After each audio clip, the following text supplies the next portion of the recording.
Hello,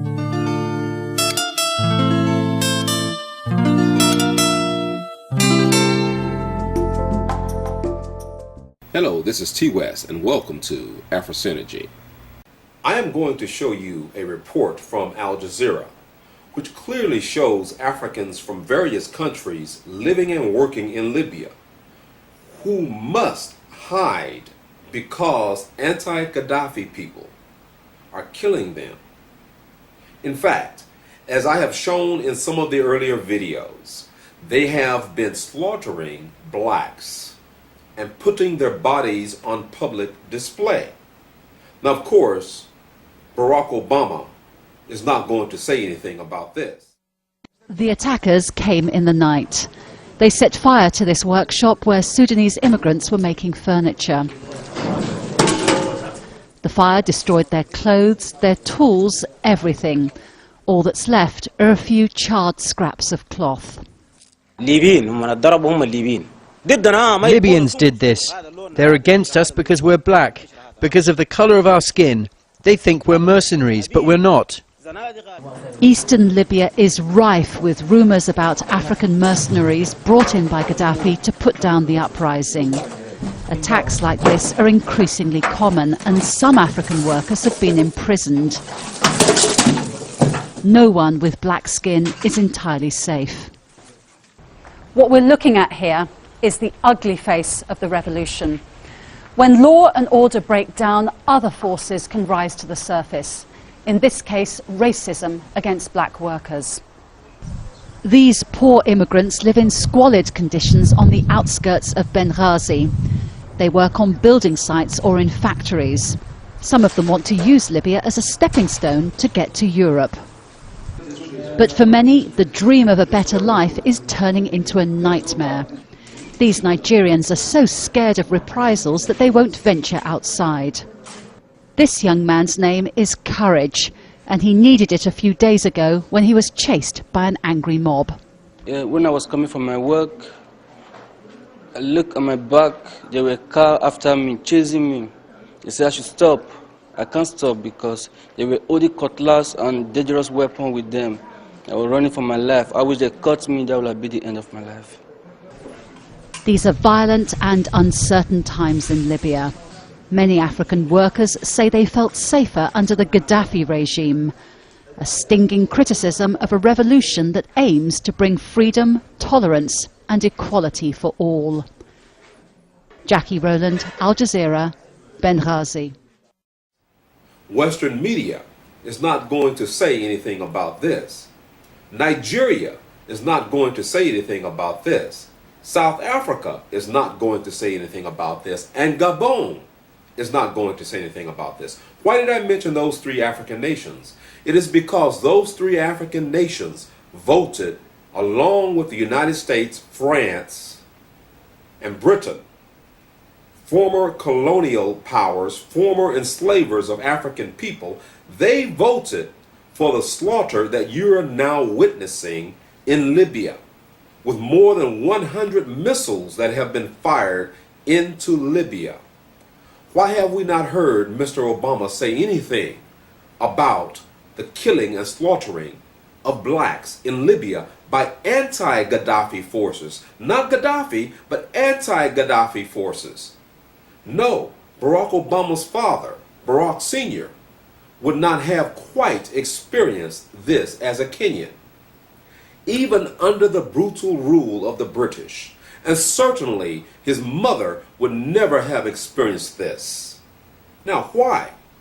Why have we not heard Barack Obama say anything about those in Libya who were the first to go on the offense and start committing the massive violence in Libya?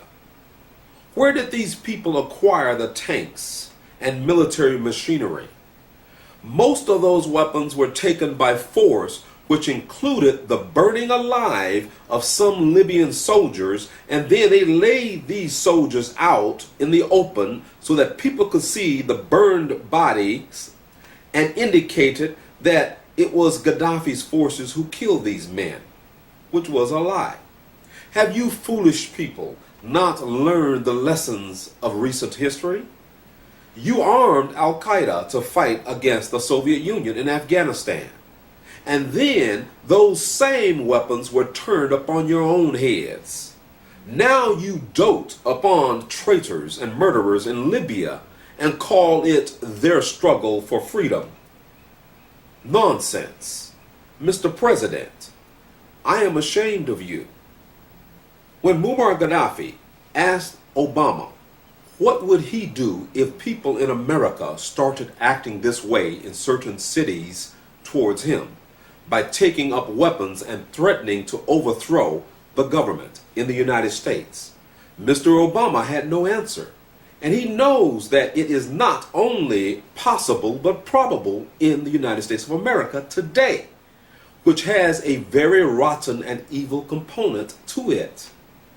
Before some of you get all besides yourself, we know that there are also very good people and a very good side to America and many of its people in America. But I must tell you the whole truth.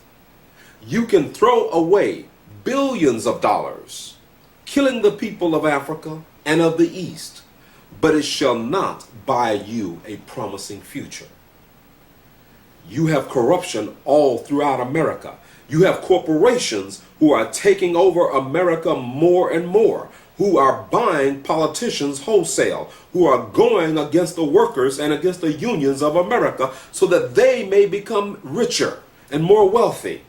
This is what these devils have been carrying out in the third world countries for decades. You can fire hundreds and hundreds of missiles within minutes, claiming that you are saving lives. But it shall not save you when the pestilence soon comes home to your own cities, your own suburbs, your own towns and rural communities. And it is coming. Mark my words, it is coming. 10 years ago, I indicated that if the United States went to war in Iraq and Afghanistan, its reward would be bankruptcy. 22 years ago, I wrote a book entitled New World Order, AIDS, Genocide, and Theology, in which I wrote that America would have a black president within our lifetime and this generation. But it will be at a time when the country is financially bankrupt. And we saw what happened in 2008 as George Bush was about to walk out the door and Obama was about to walk in. Mr. Obama, you are that man, but you have become a slave of the office of the president. You need to do the right thing. You must do the right thing. Instead, you have become more and more a tool of the Zionists. Before you became president, as you were speaking at an AIPAC meeting, you indicated that Jerusalem should be one united Jerusalem and the capital of the Jewish state. Well, you were taken aside the next day and told by others that you cannot have that position. You cannot say that. And you have to back away from it. So that was immaturity. But I am saying to you today, you once said of Reverend Jeremiah Wright that you thought you knew him, but discovered you apparently did not.